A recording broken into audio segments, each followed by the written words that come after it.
शुरू अल्लाह के नाम से जो बड़ा मेहरबान निहायत रहम वाला है।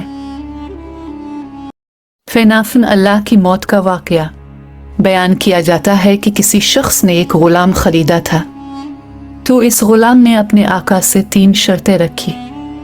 पहली शर्त ये रखी कि जब नमाज का वक्त आए तो आप मुझे ना रोकेंगे। दूसरी ये रखी कि आप मुझसे सिर्फ दिन में खिदमत ले सकेंगे, मगर रात को मुझ पर यह पाबंदी ना होगी। फिर तीसरी शर्त ये रखी कि मेरे रहने के लिए कोई ऐसा कमरा इनायत फरमाएंगे जो मेरा पसंदीदा हो और दूसरे शख्स को इसमें आने की इजाज़त ना होगी। चुनांचे आका ने गुलाम की तीनों शर्तें मंजूर कर लें और गुलाम को हुक्म दिया कि जाओ जाकर महल में अपनी पसंद का कमरा देख लो, जिसमें हर कमरा एक से एक बेहतर साजो सामान के साथ आरास्ता था। बस गुलाम ने तमाम कमरों को देखभाल कर अपने लिए एक वीरान कमरे का इंतखाब किया। इस पर आका ने दरियाफ्त किया कि आखिर तुमने ये वीरान कमरा क्यों पसंद किया? कमरे तो और भी बहुत सारे हैं।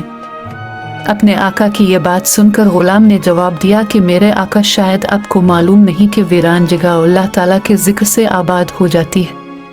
इसके बाद इस गुलाम ने इसी वीरान कमरे में रात को रहना शुरू कर दिया और ये बात पहले ही तय की थी कि रात को गुलाम आज़ाद रहेगा।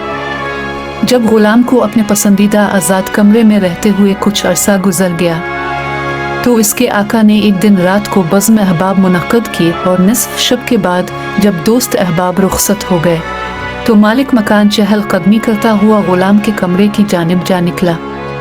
क्या देखता है कि एक नूरानी कंदील ने ऊपर से आकर कमरे की खाली छत को घेर रखा है और गुलाम सद्दे में पड़ा हुआ अपने रब से दुआ और मुनाजात में मसरूफ है कि ये मेरे परवरदिगार, दिन को तूने मेरे आका की खिदमत मेरे ज़िम्मे वाजिब कर दी।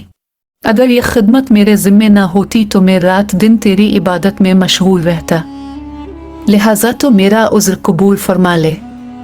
इसका मालिक ताज्जुब के साथ सुबह सादिक तक इस अजीब मंजर को देखता रहा। चुनांचे सुबह होते ही वो नूरानी कंदील आसमान पर चली गई और छत बंद हो गई।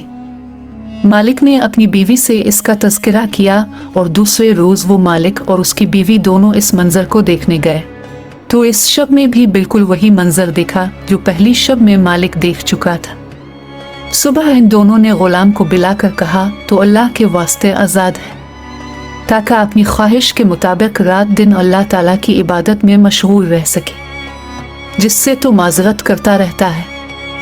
इसी के साथ इसके मालिक और उसकी बीवी ने गुलाम से इसकी उन करामतों का जिक्र किया जो रात को वो दोनों देख चुके थे।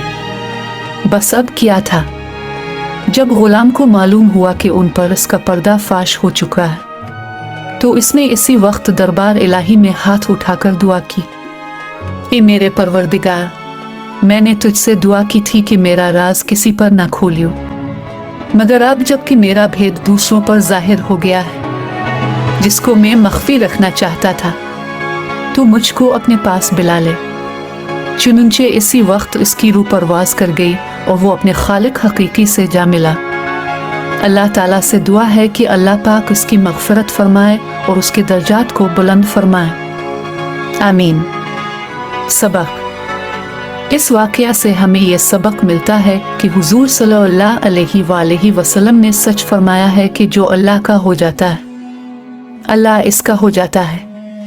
देखिए इस आलम फनाफी अल्लाह की दुआ किस तरह हाथों हाथ दर्जा कबूलियत को पहुँच गई। अल्लाह ताला हमें भी इस वाक़या से सबक हासिल करने की तौफीक अता फरमाए। आमीन।